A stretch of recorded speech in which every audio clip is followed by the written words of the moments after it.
مضامین قرآنی افضل مشکات کی زبانی پارہ نمبر 27۔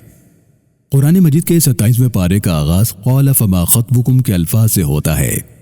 27ویں پارے کا ابتدائی حصہ سورہ زاریات کے بقیہ حصے سورہ طور، سورہ نجم، درمیانی حصہ سورہ قمر، سورہ رحمان، سورہ واقعہ، جبکہ آخری حصہ سورہ الحدید پر مشتمل ہے۔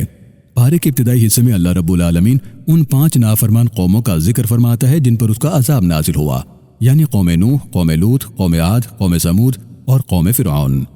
سورہ طور کا آغاز ہوتا ہے۔ اس سورہ مبارکہ کے آغاز میں اللہ رب العالمین کوہ طور سمیت 5 چیزوں کی قسم کھاتا ہے کہ قیامت آنے کو ہے اور اس کا آنا یقینی ہے۔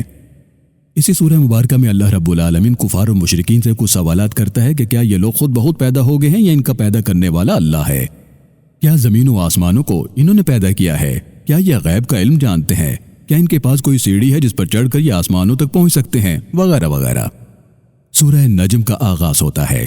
اس سورہ مبارکہ میں اللہ رب العالمین رسول اللہ صلی اللہ علیہ وسلم کے سفر معراج کے واقعے کا ذکر فرماتا ہے کہ کیسے اللہ تعالیٰ نے آپ صلی اللہ علیہ وسلم کو اپنی قدرت کی نشانیاں دکھلائیں۔ اسے سورہ مبارکہ میں اللہ رب العالمین اپنی خلاقیت و صنعیت کا ذکر فرماتا ہے کہ کیسے اس نے تمہیں نطفے سے پیدا کیا، کیسے وہ مردے کو زندے میں اور زندے کو مردے میں تبدیل فرماتا ہے۔ وہی ہے جس نے تمہیں جوڑا جوڑا بنایا، وہی ہے جو تمہیں خوشی اور غم دیتا ہے۔ اسی مقام پر فرمایا کہ ہر انسان کو وہی کچھ ملتا ہے جس کے لیے وہ کوشش کرتا ہے اور کوئی کسی دوسرے کا بوجھ نہیں اٹھائے گا۔ سورہ کے اختتام پر آیت سجدہ آتی ہے جس کی تلاوت پر سجدہ کیا جاتا ہے۔ سورہ القمر کا آغاز ہوتا ہے جس میں اللہ رب العالمین اس عظیم و شان واقعے کی طرف اشارہ فرماتا ہے کہ جب کفار مکہ نے آپ صلی اللہ علیہ وسلم کو کہا کہ اگر آپ سچے رسول ہیں تو چاند کے 2 ٹکڑے کر کے دکھائیں، آپ صلی اللہ علیہ وسلم اللہ سے دعا فرماتے ہیں اور پھر چاند کی طرف اشارہ فرماتے ہیں۔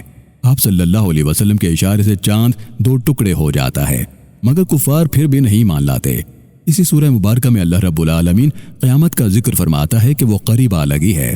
قرآن مجید فرقان حمید کا ذکر فرماتا ہے کہ یہ اس کا کلام ہے اور اس نے اسے سمجھنے کے لیے آسان کر دیا ہے، تو کیا کوئی ہے جو سوچے سمجھے؟ یہ جملہ اللہ رب العالمین اس سورہ مبارکہ میں بار بار دہراتا ہے۔ سورہ رحمان کا آغاز ہوتا ہے۔ اس سورہ مبارکہ کو زینت القرآن کہا جاتا ہے۔ اس سورہ مبارکہ کا آغاز اللہ رب العالمین اپنی صفت رحمان و رحیم سے فرماتا ہے، اپنی شان کریمی اور اپنی قدرت کی نشانیوں کا حسین پیرائے میں ذکر فرماتا ہے، اپنے انعامات و احسانات کا بار بار ذکر ان الفاظ سے فرماتا ہے کہ فَبِأَيِّ آلَاءِ رَبِّكُمَا تُكَذِّبَانِ، کہ تم اپنے پروردگار کی کون کون سی نعمتوں کو جھٹلاؤ گے۔ سورہ واقعہ کا آغاز ہوتا ہے جس کی ابتدا میں اللہ رب العالمین قیامت اور اس کی ہولناکیوں کا ذکر فرماتا ہے، ساتھ ہی اپنے نیک بندوں اور ان کے درجات کا ذکر خیر فرماتا ہے، جنت اور جنتیوں کی نعمتوں کا دلنشیں انداز میں بیان فرماتا ہے، جنت کے ذکر کے ساتھ ساتھ جہنم اور جہنمیوں کا ذکر بھی فرماتا ہے۔ اسی سورہ مبارکہ میں اللہ رب العالمین کچھ سوالات پوچھتا ہے کہ نطفے سے تمہیں پیدا کرنے والا کون؟ تم یا ہم؟ کھیتوں سے اناج تم اگاتے ہو یا ہم؟ آسمان سے بارش تم برساتے ہو یا ہم؟ سورہ کے آخر میں اللہ رب العالمین اپنے پاک کلام کا ذکر فرماتا ہے کہ یہ کلام بہت پاکیزہ اور مطہر ہے، اسے صرف پاکیزہ ہاتھ ہی چھوتے ہیں۔ سورہ الحدید کا آغاز ہوتا ہے۔ اس سورہ مبارکہ کا آغاز اللہ رب العالمین اپنی تقدیس و ثنا کے ساتھ فرماتا ہے، اپنی خلاقیت اور اپنی قدرت کی نشانیوں کے ذکر کا اعادہ فرماتا ہے کہ وہی ہے جو زمین و آسمانوں کا مالک ہے، وہی ہے جو گردش لیل و نہار کا حکم جاری کرتا ہے، وہی زندگی اور موت کا مالک ہے۔ سورہ مبارکہ میں اللہ رب العالمین لوہے کا ذکر فرماتا ہے کہ لوہا اسی نے پیدا فرمایا جس کو ڈھال کر ہم طرح طرح کی قابل استعمال اشیاء بناتے ہیں اور پھر ان سے نفع اٹھاتے ہیں۔ حدید لوہے کو کہتے ہیں، اسی مناسبت سے اس سورہ مبارکہ کا نام الحدید ہے۔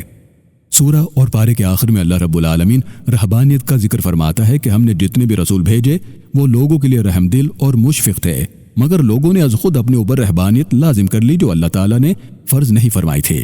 اللہ تعالیٰ سے دعا ہے کہ اللہ رب العالمین ہم سب کو قرآن مجید پڑھنے، اس کو سمجھنے اور اس پر عمل پیرا ہونے کی توفیق عطا فرمائے۔ آمین۔